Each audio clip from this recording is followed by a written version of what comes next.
የቅዱሳን ጻድቃንን ስም ጠርቶ እግዚአብሔርን በመለመን በረከትና ረድኤት ይገኛል። ቅዱስ እግዚአብሔርም ስለ ጻድቃን ብሎ ምህረቱን በረከቱን ያድላል።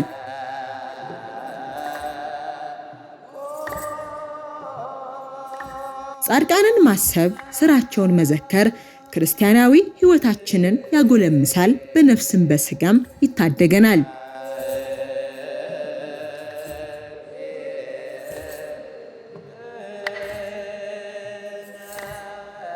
በዚህም ቅድስት ቤተ ክርስቲያናችን ቅዱሳን ጻድቃንን እንድናስባቸው በስማቸው ለተቸገሩ እንድንመጸውት መታሰቢያቸውንም እንድናደርግ ታስተምረናለች።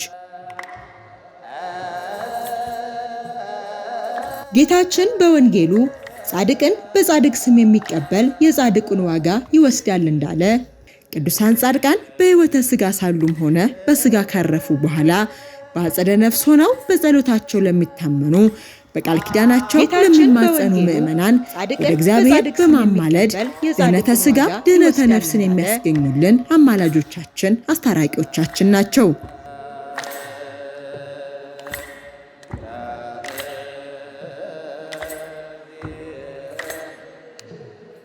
ለቅድስና ሕይወት ከተጠሩ ከተመረጡ ከዓለመ ተድላ ተለይተው ፈቃደ ሥጋቸውን ለፈቃደ ነፍሳቸው አስገዝተው በጾም በጸሎት በስግደት በምናኔና በተጋድሎ ጸንተው ከኖሩ ሀገራችን ኢትዮጵያ ካስገኘቻቸው ቅዱሳን ጻድቃን መካከል አንዱ አባታችን አቡነ ዜና ማርቆስ ናቸው።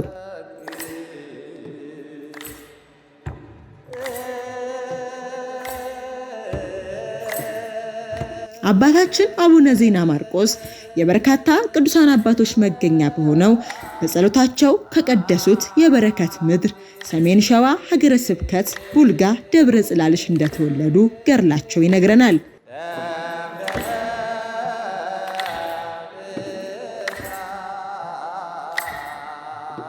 ቅዱስ እግዚአብሔር ለጻድቁ መመስገኛ አድርጎ የሰጣቸው በመነና የቆዩበት ብዙ ተአምራት ያደረጉበት ታላቁ የበረከት የፈውስ የቅድስና አምባ ሰሜን ሸዋ ካሉት አስደናቂ ገዳማት ውስጥ አንዱ ደብረ ብስራት አቡነ ዜና ማርቆስ አንድነት ገዳም ነው።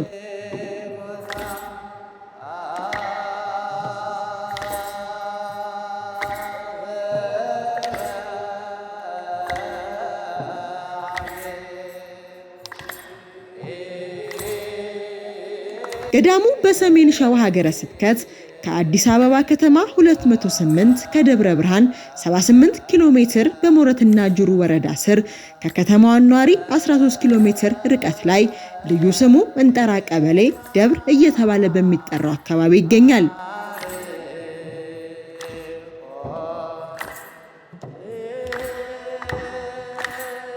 አቡነ ዜና ማርቆስ በእግዚአብሔር መንፈስ መሪነት ወደዚህ ቦታ እንደመጡና ይህ ታላቅ ገዳም በራሳቸው በጻድቁ አቡነ ዜና ማርቆስ በ1262 ዓመተ ምህረት እንደተመሰረተ ገድላቸው ይነግረናል።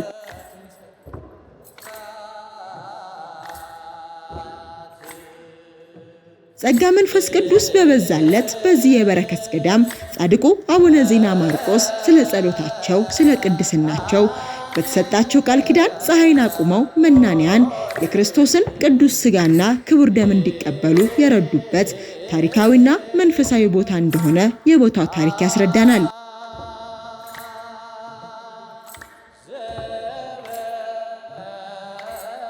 ቅዱስ መጽሐፍ የጻድቃን መንገዶች ግን እንደ ብርሃን ይበራሉ እንዳለ እንደ ሻማ እየቀለጡ ለኛ ብርሃን ከሆኑ ታላላቅ ቅዱሳን አባቶች ውስጥ የ12ኛው መቶ ክፍለ ዘመን ገጸ በረከት አልጫውን ዓለም ጨው ሆነው ያጣፈጡ ቅዱሳን አባቶቻችን ጻድቁ አቡነ ተክለ ሃይማኖትና አቡነ ዜና ማርቆስ ለዓለም ድህነት፣ ለሀገር ሰላም በአንድነት በጸሎት በተጋድሎ ለዓመታት የኖሩበት በረከታቸው የበዛለት ቅዱስ ስፍራም ነው።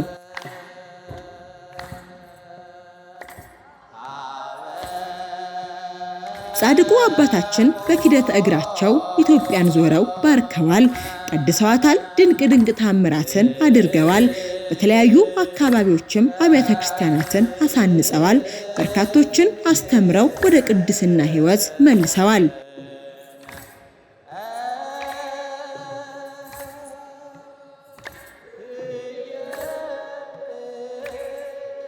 በደቡቡ የሀገራችን ክፍል ወደሚገኘው ምሁር ገዳም በመሄድም ኮሬብ ተብሎ በሚጠራው ዋሻ በደቡቡ የሀገራችን ክፍል ወደሚገኘው ምሁር ገዳም በመሄድም ኮሬብ ተብሎ በሚጠራ ዋሻ ለበርካታ ዓመታት በተጋድሎ ኖረዋል። ወንጌልን በስፋት ሰብከዋል። ምድሪቱንም ቀድሰዋል።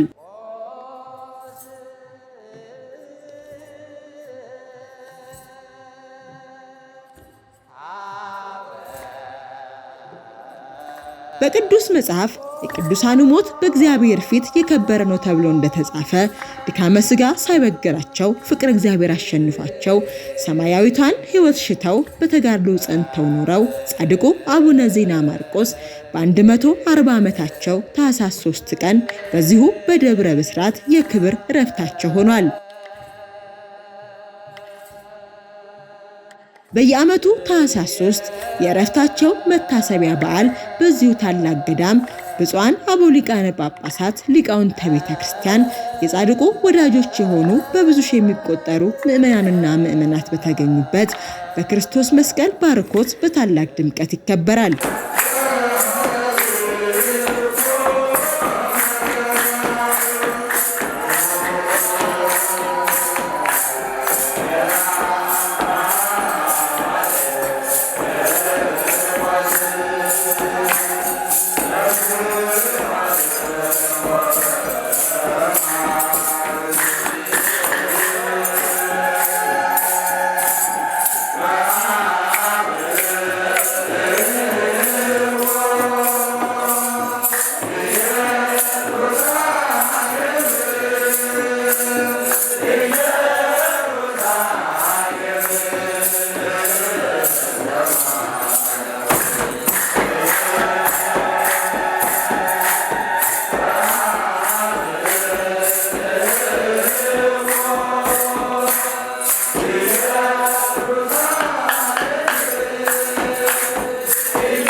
በዘንድሮም ዓመት የኢትዮጵያዊ ጻድቅ አቡነ ዜና ማርቆስ በዓለ ዕረፍት በብፁዕ አቡነ ቀሌምንጦስ በመንበረ ፓትርያርክ ጠቅላይ ጽሕፈት ቤት የሰንበት ትምህርት ቤቶች ማደራጃ መምሪያና የሰሜን ሸዋ ሀገረ ስብከት ሊቀ ጳጳስ አባታዊ ቡራኬ በድምቀት ተከብሯል።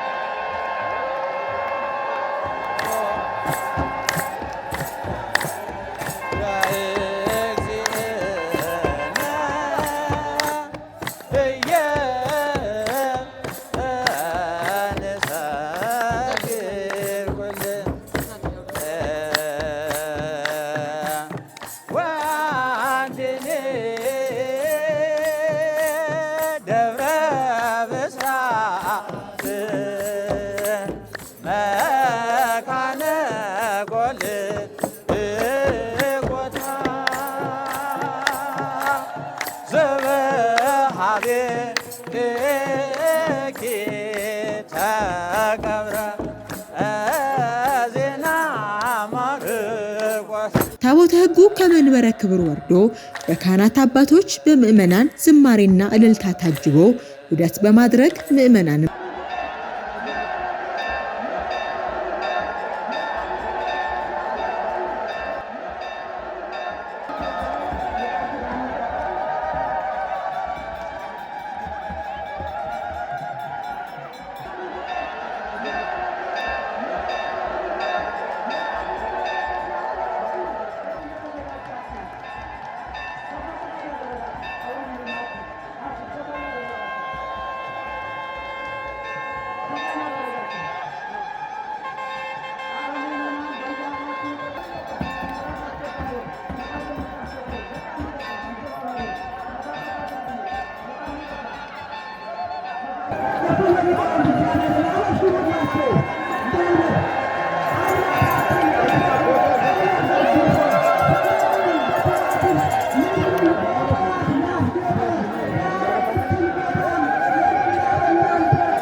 በክብረ በዓሉ ላይ የገዳሙ ሊቃውንት ለዕለቱ በሚገባ ስብሐተ እግዚአብሔር ጻድቁን አክብረዋል።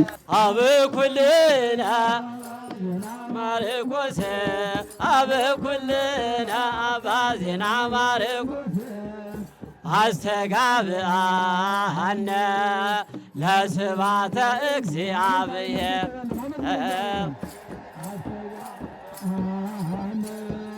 ለስብሐተ እግዚአብሔር አበኩልነ ዜና ማርቆስ አበኩልነ አባ ዜና ማርቆስ አስተጋብአነ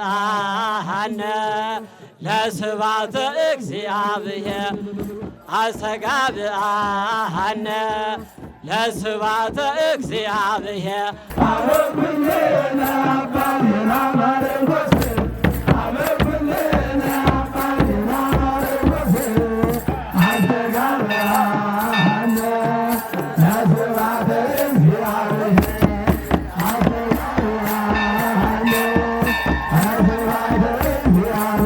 ሊቀ ጠበብት አማረ ተፈረደው በአዲስ አበባ ሀገረ ስብከት የአስኮ ደብረ ገነት ቅዱስ ገብርኤል ካቴድራል ሰባኪ ወንጌል ዕለቱን የተመለከተ ትምህርት ሰጥተዋል። የጻድቁ የአባታችን የአቡነ ዜና ማርቆስ በዓለ ዕረፍት እኛ ጸጋ የምናገኝበት ከቃል ኪዳናቸው የምንካፈልበት ኃጢአታችን የሚፋቅበት ዓለም ነፃ የወጣበት ይልቁንም ይህን ቦታ በጻድቁ በአቡነ ዜና ማርቆስ ምክንያት ቅዱሳን መላእክት የከበቡበት ዕለት መድኃኔ ዓለም ከእናቱ ከነቢያት ከሐዋርያት ከጻድቃን ከሰማዕታት ጋር እዚህ ቦታ ላይ ጻድቁን ሊያሳርግ የተገኘበት ቀን በዓለ ዕረፍት ይባላል። እንኳን ደስ አላችሁ ደስ አለን። ጌታችን ከሞት ወደ ሕይወት ተሻገረ እንዳለ ያለንበት ዓለም የምንጣላበት የምንለያይበት በመሆኑ የሞት እንጂ የሕይወት ሀገር እንዳልሆነ ነገር ግን እንደ ቃሉ ኖረን ትርፍ የምናተርፍበትና ወደ መንግሥተ ሰማያት የምንገባበት እንጂ ዘላለማዊ መኖሪያችን እንዳልሆነ አስተምረዋል። ያለንበት አገር የሞት አገር ይባላል። እኛ የምንተራመስበት፣ የምንጣላበት፣ የምንጋጭበት፣ የምንለያይበት፣ የምንከፋፈልበት ገንዘብ፣ ጥቅም፣ ቋንቋ፣ ወዘተ፣ ስልጣን፣ ደም ግባት፣ ሌሎቹ የሚያጋጩን በእውነት ለመናገር ይህ ሀገር የሞት ሀገር እንጂ የሕይወት ሀገር እንዳልሆነ ልንረዳውና ልንገነዘበው ይገባል። ከዚህም በላይ የሀገር ትርፍ የምናተርፍበት ማለት ጾመን ጸሌን ንስሐ ገብተን የቀማን መልሰን የበደልን ክሰን የተጣላን ታርቀን እንደ ቃሉ ተመላልሰን በመጨረሻ መንግሥተ ሰማያት የምንገባበት እንጂ ይህ ዘላለማዊ መኖሪያችን ባለመሆኑ በዚህ መንገድ ይህ ሀገር መጀመሪያም የተቀበልነው በሞት መሆኑ መረሳት የለበትም። ይህንን ሀገር የተቀበልነውን ይህን ደካማውን ሀገር ይህን የሚያልፈውን ሀገር ይህንን አቧራ የተቀበልነው በሞት ምክንያት መሆኑ እንዳይረሳን። ታዲያ ጌታችን መድኃኒታችን ኢየሱስ ክርስቶስ እውነተኛው አምላክ ምን ብሎ ነው የገለጠው ያለን እንደሆነ ከሞት ወደ ሕይወት ተሻገረ አለን።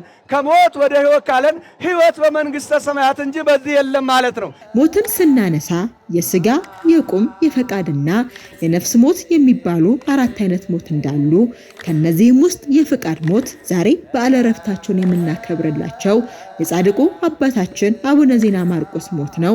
ይህም ይህችን ዓለም ንቆ ሰማያዊውን ሕይወት ምርጫ ማድረግ መመንኮስ ማለት ነው ሲሉ ገልጸዋል። ሞት በአባቶቻችን መተርጉማን እንደነገሩን በሰዎች መካከል ውስጥ አራት አይነት ሞት እንዳለ ይነግሩናል። አንደኛው ሞት የማይቀር እውነተኛ የሥጋ ሞት ይባላል። ሁለተኛው ግን መቅረት የሚችል የቁም ሞት የሚባል አለ። ሶስተኛው ሞት ደግሞ የፈቃድ ሞት ይባላል። አራተኛው ሞት የነፍስ ሞት ይባላል። የሥጋ ሞት የሚባለው ለእያንዳንዳችን ከመላእክት ውጭ የሚከናወን መሆኑ እንዳይረሳ። ደማዊ ነፍስ ያለው በአጠቃላይ ሕያው ስነ ፍጥረታት ያልፋል። እኛም በሥጋችን ወደ መቃብር እንገባለን። ይህንን የሥጋ ሞት ብለው ገለጡት አባቶቻችን። ሁለተኛው ደግሞ የቁም ሞት ብለው ገልጠውታል። የቁም ሞት ማለት ምን ማለት ነው? አለማስተዋል፣ እንደ ሥጋ ፈቃድ ብቻ መመላለስ፣ መብላት፣ መጠጣት፣ ሲነጋ መብላት፣ ሲመሽ መተኛት ብቻ፣ ይሄ የቁም ሞት ይባላል። ለማስረጃ ያህል ቅዱስ ጳውሎስ እንደነገረን አንደኛ ጢሞቴዎስ ምዕራፍ 5 ቁጥር 6 ላይ ቅምጥሊቱ ዘላላይቲቱ እግዚአብሔርን የማታውቅ በሕይወት እያለች ወይ በቁም እያለች የሞተች ናት ይላል። ወገኔ ኢትዮጵያውያን እውነቱን ልንገርህ፣ ወንድምህን የምትጠላ በቁም ሞታል የለህም። እህትህን የምትጠላ ወንድምህን የምትጠላ ገንዘብ የደለለ ስልጣን የደለለ እውነት ላለ ኢትዮጵያዊ ክርስቲያን እያንዳንዳችን ትዕቢት ያለብን፣ ምቀኝነት ያለብን፣ ተንኮል ያለብን፣ የማንጾም የማንጸልይ፣ ከ11 የማንከፍል፣ ቤተ ክርስቲያናችንን በአግባቡ የማንጠብቅ፣ ድርሻችንን የማንወጣ የለንም፣ በቁማችን ሞተናል። ሶስተኛው እንግዲህ የፈቃድ ሞት የሚባለው የጻድቁ የአባታችን የአቡነ ዜና ማርቆስ በዓለ ዕረፍት ነው። የፈቃድ ሞት ማለት ይችን ዓለም ንቆ ሌላኛውን ዓለም ምርጫ መውሰድ ማለት መመንኮስ ማለት ነው። በአጭር አገላለጥ ቅዱስ ጳውሎስ እንደዚህ ይለናል ገላትያ 6:14 ላይ እኔ በዓለም ሳለሁ በዓለም ዘንድ የሞትሁ ነኝ፣ ዓለም በእኔ ዘንድ የሞተች ናት ማለት ዓለም ብላ ብትለኝ፣ ጠጣ ብትለኝ፣ ተሾም ብትለኝ፣ ተሸለም ብትለኝ፣ ግነን ብትለኝ አልቀበላትም። እኔ የመንግሥተ ሰማያት የክርስቶስ ሙሽራ ነኝ አለ። ጌታችን ለጻድቁ ለአቡነ ዜና ማርቆስ ቃል ኪዳን የገባበት ቅዱሳን መላእክት ስፍራውን የባረኩበት መሆኑንም አንስተዋል። ጻድቁ መጀመሪያ ነፍሳቸው ከሥጋ ከመለያየቷ በፊት እነሆ አምላካችን መድኃኒታችን ኢየሱስ ክርስቶስ በዚች ገዳም ላይ መላእክትን አስከትሎ፣ ነቢያትን አስከትሎ፣ ሐዋርያትን አስከትሎ፣ ጻድቃንን ሰማዕታትን አስከትሎ መጣ። ጻድቁ ወዳጄ ብሎ ጠራቸው። ዛሬም እኛ ሁላችን መንግሥተ ሰማያት የምንገባበትን መልካም ሥራ ልንሰራ፣ ልንጓደድ፣ ልንተባበር ያስፈልጋል።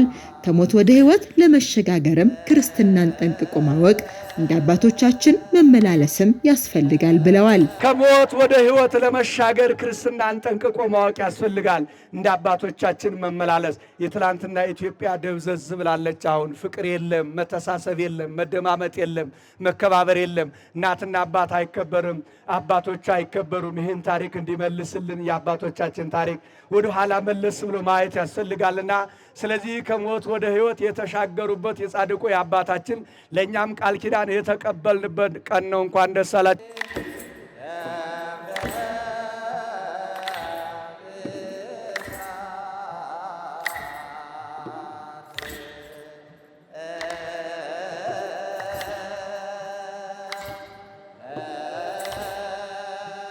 ቆሞስ አባ ኃይለ ሚካኤል የገዳሙ ዋና አስተዳዳሪ ባስተላለፉት መልእክት ገዳሙ በርካታ ቅዱሳን የባረኩት ዛሬም ድረስ የቅዱሳኑ የአባታችን የአቡነ ዜና ማርቆስ በረከት ቃል ኪዳን ያልተለየው የመነኮሳት የምናኔ ስፍራ ነው ሲሉ ገልጸዋል።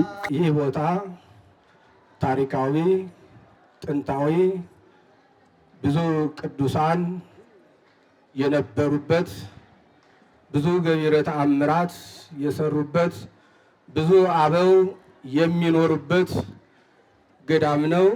ዋና አስተዳዳሪው በገዳሙ በርካታ የልማት ስራዎች እንደሚገኙ አንስተው ሁላችንም በምንችለው እናግዝ፣ ታላቁን ገዳም እናልማ፣ ታሪካዊነቱን እንጠብቅ፣ እናስጠብቅ በማለት በነዋሪ ከተማ ባለ 3 ወለል የገቢ ማስገኛ ህንፃ ግንባታው ተጠናቆ ለአገልግሎት ክፍት መሆኑን ገልጸው በተጨማሪም በከተማው አዲስ የተረከበውን የልማት ቦታ በጋራ ልንሰራ ገዳሙን ልናለማ ይገባል በማለት ገዳሙን በገንዘባቸው በእውቀታቸው እየደገፉ ላሉ አካላት ምስጋና አቅርበዋል።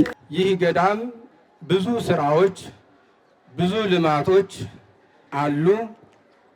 እነኚህን ደግሞ ብዙ የሚሰሩትን ስራዎች፣ ብዙ የሚለሙ ልማቶችን ማከናወንና ማልማት የምንችለው ሁላችንም አንድ ስንሆን ነውና ስለዚህ አንድ ሆነን ይህ ሀብት የሁላችን ሀብት ነው። ትንሽ ትልቅ ሳይል ይህ ገዳም የሁላችን መመኪያ የሁላችን ኩራት ነውና ይህንን ገዳም ደግሞ ለማልማትና ከፍ ለማድረግ የሁላችን ጥረት ይጠይቃልና ምእመናን በእውነት ይህንን ገዳም የምንመካበት ዓለም የሚደነቅበት ሁላችንም እንባችንን የምናብስበት ገዳም ስለሆነ ይህንን ገዳም ደግሞ የሰጠን አምላከ ቅዱሳን ስሙ ይክበር ይመስገን። ብዙ ስራዎችን እንደ ገዳሙ ያቀርናቸው ስራዎች አሉ። በዋናነት የቅርሱ ቦታ የሚያርፍበት የመስቀሉ ቤት፣ ይህ ቅዱስ መስቀል ያለበት የመስቀሉ ቤት ግን በሚያሳዝን ሁኔታ ላይ ነው ያለውና ይህንን ሁላችሁም ተቆጭታችሁ እንድትሄዱ እንድታግዙን እንድትረባረቡ ሁላችን የሁላችንም ሀብትና ንብረት ቅርስ ስለሆነ ቅርሱ ያለበት በሚያሳዝን ሁኔታ ነውና በእውነት በማህበርም ይሁን በግልም ይሁን ይህንን ቅዱስ መስቀሉ ያለበት ብዙ ቅዱሳን በብዙ ድካም፣ በብዙ ውጣ ውረድ፣ በብዙ እንግልት ያቆዩትን ሀብት፣ ንብረት፣ ቅርስ በእኛ ዘመን አንዳችም ነገር እንከን ሊገጥመው አይችልምና ቤቱ ግን አሳሳቢ ነው። ሌላው የቅዱስ አጽም ያለበት ዋሻው ብዙ ጽዳቶች ይጠይቁታል። በእውነት አቧራ ነው ያለው፣ ለጸሎት ምቹ አይደለም። ስለዚህ መስራት የምትፈልጉ እንድትሰሩ እጋብዛችኋለሁ። ይህ ገዳም በእናንተው ጥረትና በእናንተው በመዘርጋት በመለገሳችሁ የለገሳችሁት ሀብታችሁ ንብረታችሁ እዛው እነዋሪ ከተማ ላይ ባለ 3 ወለል አጠናቆ ስራ ላይ ውሏልና እግዚአብሔርን እስቲ ከፍ አድርጋችሁ አመስግኑት።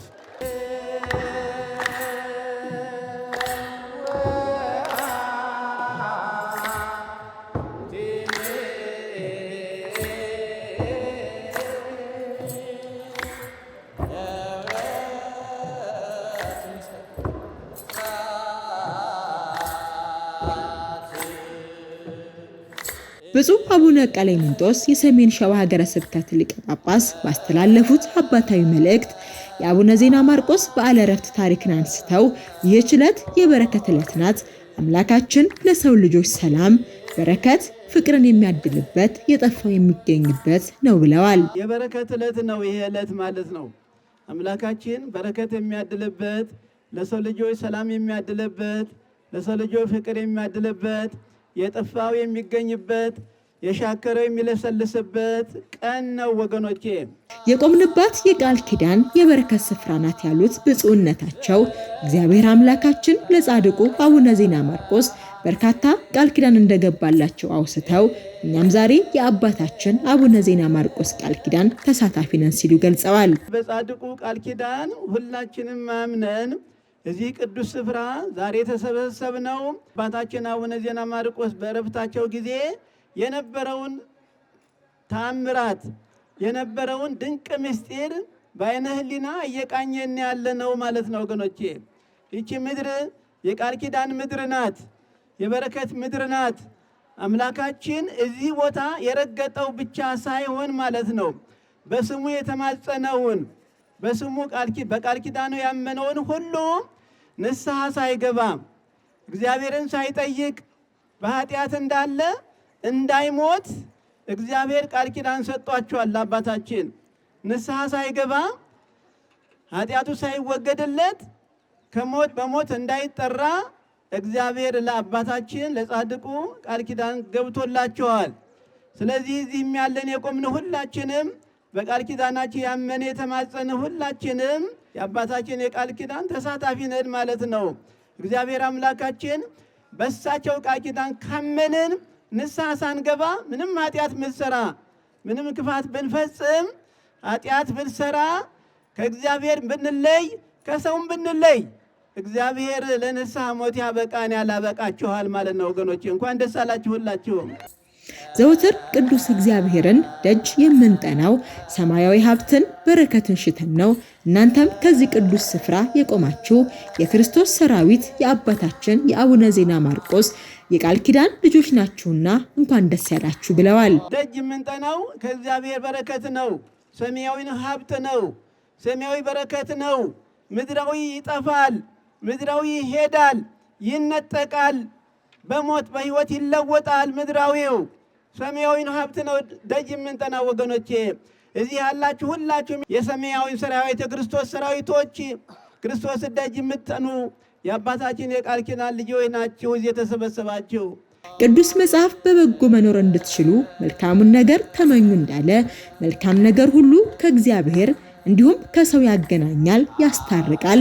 ሰው ሁሉ ከእግዚአብሔር ጋር ከሆነ ችግሮች ይወገዳሉ፣ የከበደው ይቀላልና ወደ እግዚአብሔር መጸለይ መማፀን ያስፈልጋል ሲሉ ገልጸዋል። ነቢየ እግዚአብሔር ነቢዩ ሕዝቅኤል ህሱ ሰናየ ወአኮ እኩየ ከመ ትሕየው ይላል።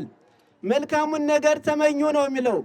መልካሙን ነገር ፈልጉ፣ በበጎ መኖር እንድትችሉ፣ በሰላም መኖር እንድትችሉ መልካሙን ነገር ፈልጉ። መልካም ነገር ከሰውም ከእግዚአብሔርም ያገናኛል።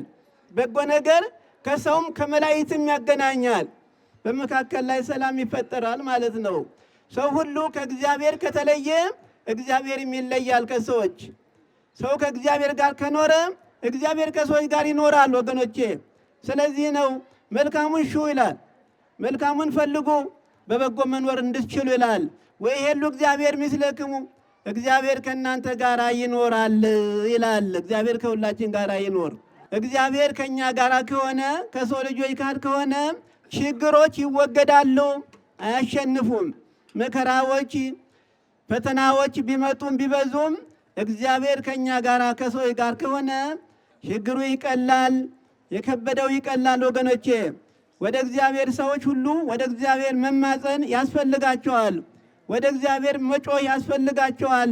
እስራኤላውያን በግብፅ በባርነት በነበሩበት ዘመን በመከራ በችግር ውስጥ እያሉ ሃይማኖታቸውን፣ ቋንቋቸውን፣ አምልኮተ እግዚአብሔርን አልተውም ነበርና ቅዱስ እግዚአብሔርም አልተዋቸውም፣ አሰባቸው፣ ከባርነት ነፃ የሚያወጣ ሊቀ ነቢያት ሙሴን ልኮላቸዋልም ሲሉ ገልጠዋል። እስራኤል በግብፅ በመከራ ይኖሩ ነበር፣ በችግር ይኖሩ ነበር፣ ነፃነት አጥተው በቀኝ ይኖሩ ነበር። እግዚአብሔር ከውስጣቸው ሰው አላቸው ነበረ ማለት ነው። እግዚአብሔር አልከዳቸውም፣ አልተዋቸውም። በመከራ ውስጥ ሳሉ ሃይማኖታቸውን፣ ባህላቸውን፣ ቋንቋቸውን፣ እምነታቸውን አልተውም። በመከራ ውስጥ እያሉ በችግር ውስጥ እያሉ እስራኤላዊ የሆነ ሂብሩ የሆነ ቋንቋቸውን እንደገና ደግሞ እስራኤላዊ ባህላቸውን አምልኮተ እግዚአብሔርን አልተውም ነበር ወገኖቼ። ግን እግዚአብሔር ይህም በመጠበቃቸው አሰባቸው ይላል። አሰባቸው፣ ወደ እነሱ ሰው ላከላቸው፣ የሚያወጣ ከቀኝ ግዛት የሚያላቅቅ ሰውን ላከላቸው ይላል። ሙሴን ወደ እነሱ ወደ ፈርዖን ላከው ይላል ወገኖቼ። እግዚአብሔር ሕዝቤን ልቀቅ አለው። ሕዝቤን ልቀቅ ብሎ እግዚአብሔር ነፃነታቸውን አጎናጸፋቸው ይላል። ብፁዕነታቸው ሰው ሕይወቱ እንዲስተካከል በመከራ በችግር ውስጥም ሆኖ እግዚአብሔርን ማሰብ መልካምን ማድረግ ይገባልም ሲሉ መክረዋል። ሰው በመከራውም በችግርም ውስጥ ሆኖ እግዚአብሔርን ማሰብ ያስፈልጋል። መልካምን ስራ መስራት ያስፈልጋል። ዘመኖቹ ጥሩ አይደሉም። የችግር ሰዓት ነው። የፈተና ሰዓት ነው። የመከራ ሰዓት ነው። መረጋጋት የለንም። ሁላችንም ከጻድቁ ደጅ መተን የምንፈልገው በረከትን፣ ፍቅርን፣ ሰላምን ነውና ቅዱስ እግዚአብሔር የአባታችን አቡነ ዜና ማርቆስን በረከት ቃል ኪዳን ያሳትፈን በማለት ቃለ በረከት ሰጥተዋል። ሁላችንም የምንፈልገው አንድ ነገር ነው። በረከት ነው፣ ፍቅር ነው፣ ሰላም ነው። አንድ ነገር ነው። ሌላ ምንም የምንፈልገው የለን። በዚህ እግዚአብሔር ደጅ ያለ ነው። ሁላችንም እግዚአብሔር ሆይ ሰላምህን፣ ፍቅርህን፣ በረከትህን፣ ክብሩን አደለን እያልን ነው የምንጸልየው። ከጻድቁ አባታችን ከአቡነ ዜና ማርቆስ በረከታቸውን አሳትፈን በቃል ኪዳናቸው ጠብቀን እያልን ነው የምንማጸነው። በዓሉ በቃል ኪዳኑ ታቦት ባርኮት የገዳማት አድባራት አስተዳዳሪዎች፣ የአብነት መምህራን፣ ሊቃውንተ ቤተ ክርስቲያን እንዲሁም ከተለያዩ የሀገራችን ክፍል የተሰባሰቡ በርካታ ቁጥር ያላቸው የጻድቁ ወዳጆች ምዕመናን በተገኙበት ጸሎተ ምህላ በብፁዕነታቸው መሪነት ተከናውኖ በድምቀት ተከብሮ ተጠናቋል። ሰላም አብ ወልድ መንፈስ ቅዱስ ወፍቅር ለእግዝእትነ ማርያም ወላዲተ አምላክ ወገሰመ ቀሩ አብተረዴቱ ለእግዚእነ አምላክነ መድኃኒነ ኢየሱስ ክርስቶስ ወትረይራ ከማይከል የማይከሉ ኩልክ መስቀል ዓለም እግዚኦ መሐረነ ክርስቶስ እግዚኦ መሐረነ ክርስቶስ እግዚኦ መሐረነ ክርስቶስ በእንተ ማርያም መሐረነ ክርስቶስ በእንተ ማርያም መሐረነ ክርስቶስ በእንተ ማርያም መሐረነ ክርስቶስ ክሪያላይሶ ክሪያላይሶ ክሪያላይሶ ኦ አምላክ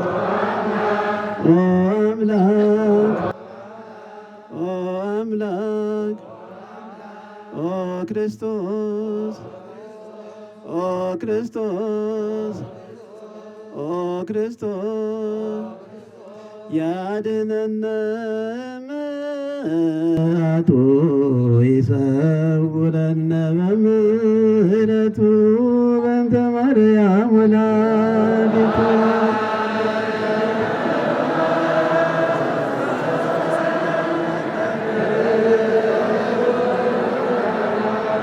ያድነነ ምሕረቱ ይሰውረነ በምሕረቱ በእንተ ማርያም ወላዲቱ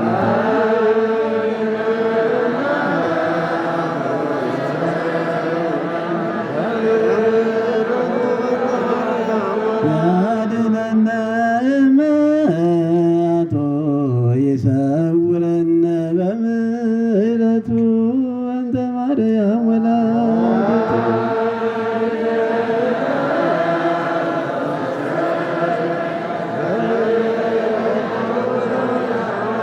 ስምዐነ አምላክነ ወመድኃኒነ ስምዐነ አምላክነ ወመድኃኒነ ስምዐነ አምላክነ ወመድኃኒነ እግዚኦ መሐረነ ክርስቶስ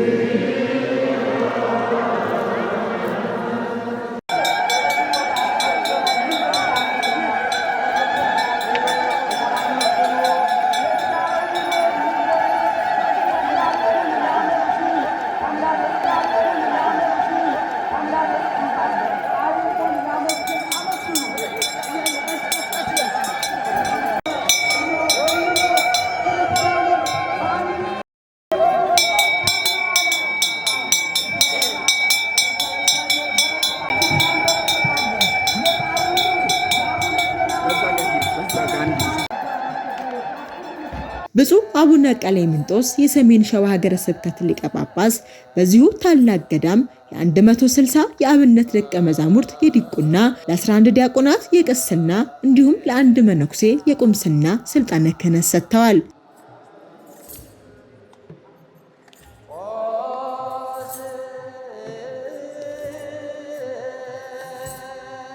ብፁዕነታቸው ክህነት ለተቀበሉ ዲያቆናትና ቀሳውስት ባስተላለፉት ቃለ በረከት ስለ ክብረ ክህነት አንስተው ካህን የእግዚአብሔር እንደራሴ ነው፣ በሰውና በእግዚአብሔር መካከል የቆመ መገናኛ ነውና በምእመናን ፊት ስትቆሙ እግዚአብሔርንና ሰውን እንዳታሳዝኑ በንጽህና በቅድስና በእውነት ለእውነት ልትኖሩ ልታገለግሉ ይገባል ሲሉ መክረዋል።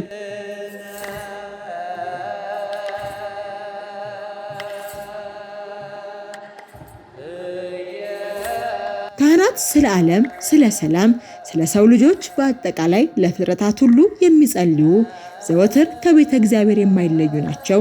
እናንተም በጾም በጸሎት በስግደትና በምጽዋት ለምእመናን ምሳሌና አርአያ መሆን አለባችሁ ሲሉ አስገንዝበዋል።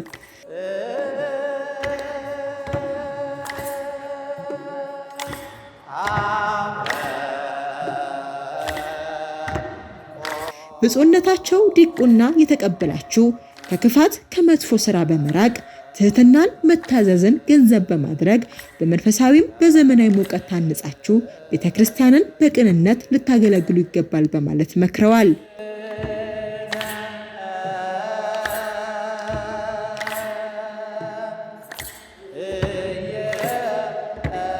ዲያቆን ፈሪሃ እግዚአብሔር ፍቅረ ቢጽ ያለው ሰላምን፣ ፍቅርን፣ ለቤተሰቦቹ መታዘዝን የሚሻ ነውና ይህን መልካም የሕይወት መርህ አጥብቃችሁ እንድትኖሩ እናሳስባለን ብለዋል።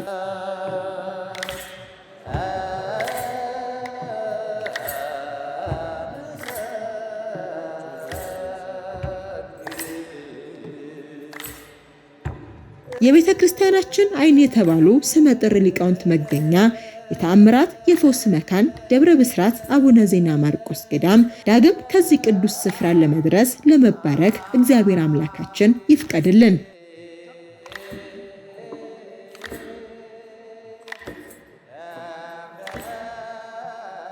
የጻድቁ የአባታችን አቡነ ዜና ማርቆስ ምልጃ በረከት ከሁላችን ጋር ይሁን፣ አሜን።